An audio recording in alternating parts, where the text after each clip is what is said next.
Nakakaantok yung weather ngayon. Sobrang nakakaantok. Sobrang linis ng building na to, guys. Yan. Dito ako sa pangalawang pangalawang kudkod. Hi!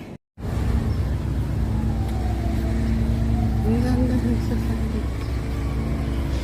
Ang cute, guys, oh. Cute naman. Sobrang cute. Yan, oh.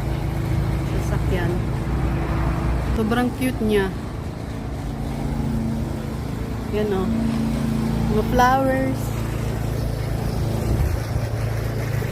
Daming flowers. Cute lang.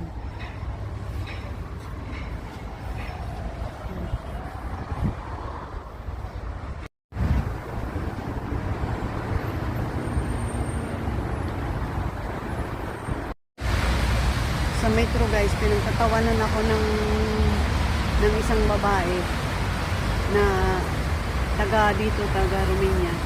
Pinagtatawanan niya ako kasi may dala-dala akong mga plastic. Yung mga plastic na yan, hiningi ko sa amo kasi ibebenta ko kasi nabibenta pala yung mga plastic.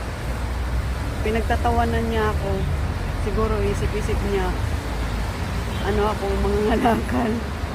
Tapos nung dumating yung control, guys, wala pala siyang pambayad sa bus card. Ang katotohanan nga naman, sobrang maporma. Pinagtatawanan ako kasi nagdadala ako ng mga plastic na ibebenta. Pero siya pala na tumatawa, walang pambayad sa metro. Maganda na yung magpakatotoo tayo, guys, no? Kahit mamumulo tayo ng basura, ng mga plastic para ibenta, at least may pera. Paano kung social ka lang tingnan pero wala ka namang pera? Kagaya sa kanya, tumatawa siya sa akin kasi may dala-dala akong mga plastic na ibenta. Yun pala siya, walang pambayad sa metro. Bokya. Kaya ako tuloy ang tumawa sa kanya nung dumating yung control. Sabi ko, pinagtatawanan mo ako, ha? Ikaw pala walang pambayad sa bus. Yan yung mga plastic na ibebenta ko, guys. Yan, oh. Nakolekta ko yan doon sa bahay ng amo ko. Mabibenta daw kasing mga plastic.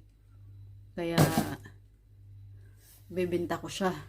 Pinagtatawanan ako kanina sa bus kasi dala-dala ko nga yan. Yun palang tumatawa. Walang pambayad sa bus card. Agoy! Gutom na si Inday Kudkod.